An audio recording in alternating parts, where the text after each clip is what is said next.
నమస్తే welcome to Suman TV. నిన్న మొన్నటి వరకు బంగారం, వెండి, ప్లాటినం వంటి ఇటువంటి లోహాలను కొనేందుకు సామాన్య ప్రజలు హడలిపోతూ వచ్చారు. అటువంటి ప్రజలకు నిన్న బడ్జెట్ సమావేశాల్లోని ప్రభుత్వం ఒక తీపి కబురును అందించింది.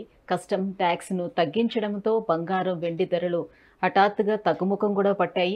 సో ఇవి ఎంతవరకు తగ్గే అవకాశం ఉంటుంది? ఎప్పటి వరకు ఈ రకంగా ఉండే అవకాశం ఉంటుంది? ఇప్పుడు మనం పెట్టుబడులు పెట్టుకోవచ్చా? ఈ అంశాలపై మాట్లాడేందుకు మనతో పాటు ఉన్నారు స్వర్ణకార అధ్యక్షుడు దుబ్బాక కిషన్ రావు గారు.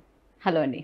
నమస్తే. సార్, ఇప్పుడు మొత్తానికి ఎప్పుడెప్పుడు బంగారం ధరలు తగ్గుతాయా? సో దాని మీద మన బంగారం కొనుక్కునే అవకాశం ఉంటుంది. సో పెళ్లిళ్ళ సీజన్ కూడా వస్తుంది. ఇంత మొత్తంలో అసలు బంగారం కొనగలుగుతామా లేదా అని అనుకునే వాళ్ళందరికీ నిజంగా ఇది తీపి కబురనే చెప్పుకోవాలి. కాకపోతే ఇప్పటి వరకు బంగారం ధరలు పెరుగుతూ వస్తున్నాయి కదా అంతకంతకు అని ఇన్వెస్ట్ చేసిన వాళ్ళైతే ఉన్నారు కదా, వాళ్ళ పరిస్థితి ఏంటి?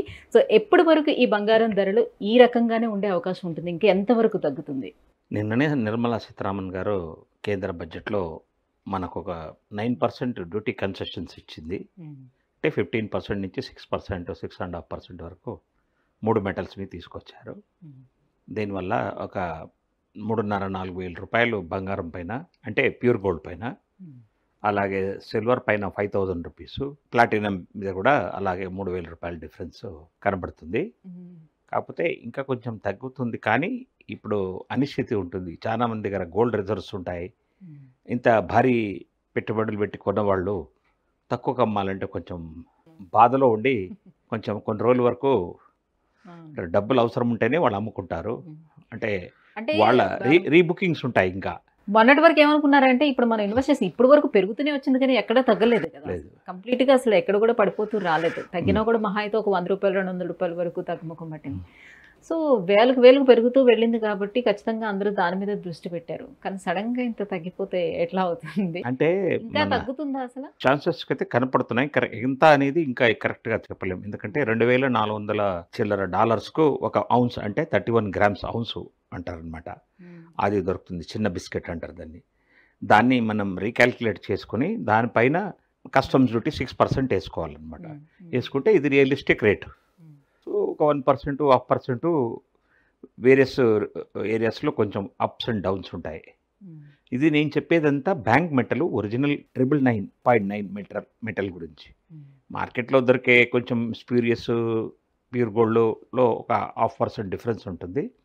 అది ఇంకా కొంచెం తక్కువలో దొరుకుతుంది. సో ఆర్బీఐ కూడా బంగారం మీదే ఇన్వెస్ట్ చేయడం, సో మాక్సిమం బంగారం ఆర్బీఐ కూడా బంగారం మీద ఇన్వెస్ట్ చేసి కొనుక్కోవడం జరగడం వల్ల బంగారం రేట్లు పెరుగుతూ 100% మనమే కాదు, చైనా ఎక్కువగా ఉంటుంది. చైనాకు ఈక్వల్గా మనం ఏం తక్కువ లేమని కూడా ఇండియా కూడా మన రిజర్వ్స్ యుఎస్లో ఇంటర్నేషనల్ మానిటరీ ఫండ్లో ఉన్న గోల్డ్ని కూడా మనం వాపస్ తెచ్చుకున్నాం. మన డెప్ట్ రికవరీని తగ్గించేసుకొని మనం తెచ్చుకున్నాము.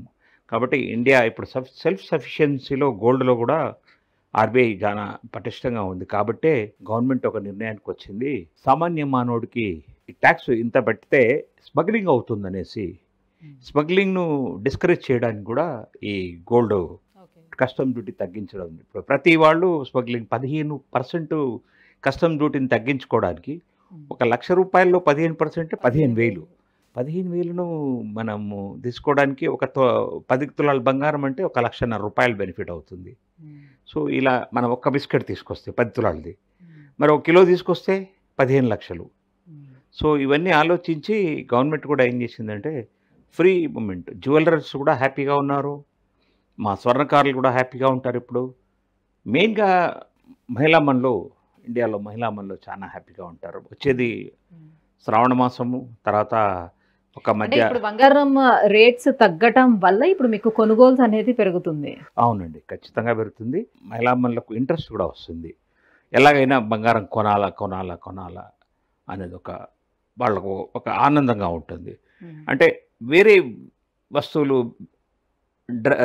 మంచి చీరలు, వేరే వాటి కంటే కూడా బంగారం అయితే మంచి ఫ్యూచర్ వాల్యూ ఉంటుందని కూడా కొంచెం దీనికి ప్రిఫరెన్స్ ఇస్తారు. సో నిన్నటికి ఈ రోజుకి ఇప్పటి వరకు ఎంత తగ్గింది? 74,000 చిల్లర ఉండిందంటే 74,400-500 ఉండేది. ఇప్పుడు 71,000 చిల్లరకు వచ్చేసింది. సుమారు 3,500 తగ్గింది బంగారం మీద. 5,000 రూపాయలు సిల్వర్ మీద తగ్గింది. ప్లాటినం మీద కూడా ఒక 3,000 తగ్గింది అనమాట. అంటే ఇంకొద్ది రోజులు చూడొచ్చా? ఇంకా తగ్గే చూడాల్సింది, అవకాశం చూడాల్సింది. ఉంటుందా? చూడొచ్చా? అనిశ్చితి ఉంది ఇప్పుడు. నిన్ననే అయింది కాబట్టి 1 వీక్ అయితే కరెక్ట్ పిక్చర్ వస్తుంది. ప్రపంచ దేశాలు కూడా కొంచెం పోట్లాడుకోవడం తగ్గించాయి. ఇజ్రాయెల్ కూడా వాళ్ళు టార్గెట్ రీచ్ అయినట్టు కనబడుతుంది. హమాస్ మీద దాడులు, ఇంకా అమెరికా ప్రెజర్లు, వేరే యూరోపియన్ కంట్రీస్ ప్రెజర్ వల్ల కూడా ఇజ్రాయెల్ కూడా తగ్గుముఖం పడుతుంది వార్లో. కాబట్టి ఈ ఆయుధాలు కొని బంగారం ఎక్స్చేంజ్లో ఆయుధాలు కొంటుంటారు. అది కూడా నివారణ అయిపోతుంది. హుహు.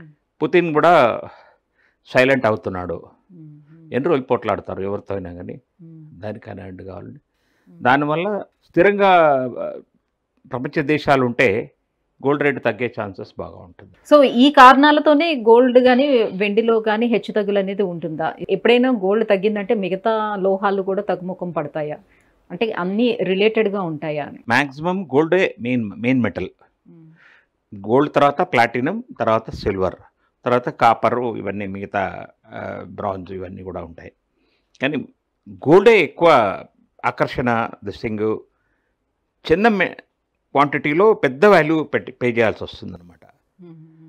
అంటే మనకు ఆర్డినరీ బిస్కెట్ అంత ముక్క మనకు 7.5 లక్షలు పడుతుందన్నమాట. ఇప్పుడు అది 7 లక్షలకు వచ్చింది. అంటే ఒక 50,000 వరకు తగ్గింది. 40,000 దాకా. ప్రస్తుతం ఉన్న సిట్యుయేషన్‌లోని ఏ హ్మ్. లోహం పైన మనం ఇన్వెస్ట్ చేసుకోవాలంటే ఇన్వెస్ట్‌మెంట్ పర్పస్ వైస్‌గా చూసుకుంటే ఏ లోహం పైన ఇన్వెస్ట్ చేసుకోవడానికి ఎక్కువ స్కోప్ ఉంది? ఎక్కువ మాత్రము గోల్డ్ మైనే చేస్తారు చాలా మటుకు.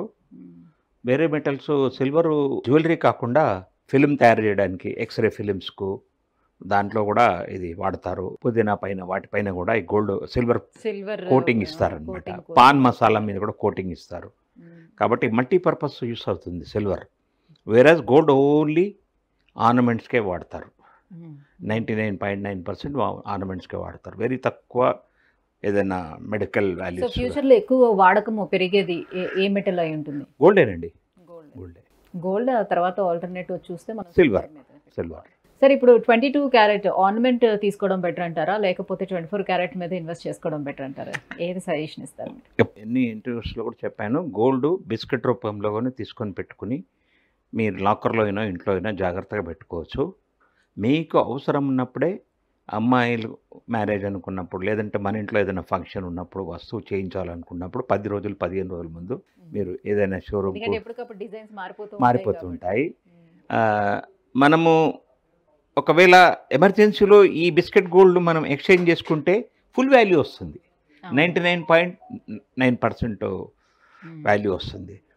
వేరస్ జ్యువెలరీ చేసిన తర్వాత 5-10% తగ్గిపోతుంది. హ్మ్. కాబట్టి రిస్క్ తీసుకోకుండా ప్యూర్ గోల్డ్‌గా ఉంచుకోవడం మంచిది. సరే ఇప్పుడు 24 క్యారెట్ గోల్డ్ అంటే ఇప్పుడు మనకి కాయిన్స్ రూపంలోనే ఇస్తున్నారు కదా! కాయిన్స్ రూపంలో తీసుకుంటే మళ్ళీ దాంట్లో కూడా వేస్టేజ్ అనేది మనకి అస్సలే ఉండదు. ఒక్క పర్సెంట్ కూడా ఉండదు. మీరు అడిగేటప్పుడే మాకు బ్యాంక్ మెటల్ అని అడగాల. బ్యాంక్ మెటల్ అని అడిగిన తర్వాత వాడు భయపడతాడు. బ్యాంక్ మెటల్ అనగానే అంటే 100% ప్యూర్ గోల్డ్ అడుగుతున్నారని అర్థమైపోతుంది వాడికి. హ్మ్. అయిపోయి వాడు కావాలంటే ఒక ₹500 ఎక్కువ తీసుకున్నానే మీకు 100% ప్యూర్ 4 నైన్స్ గోల్డ్ ఇస్తాడు.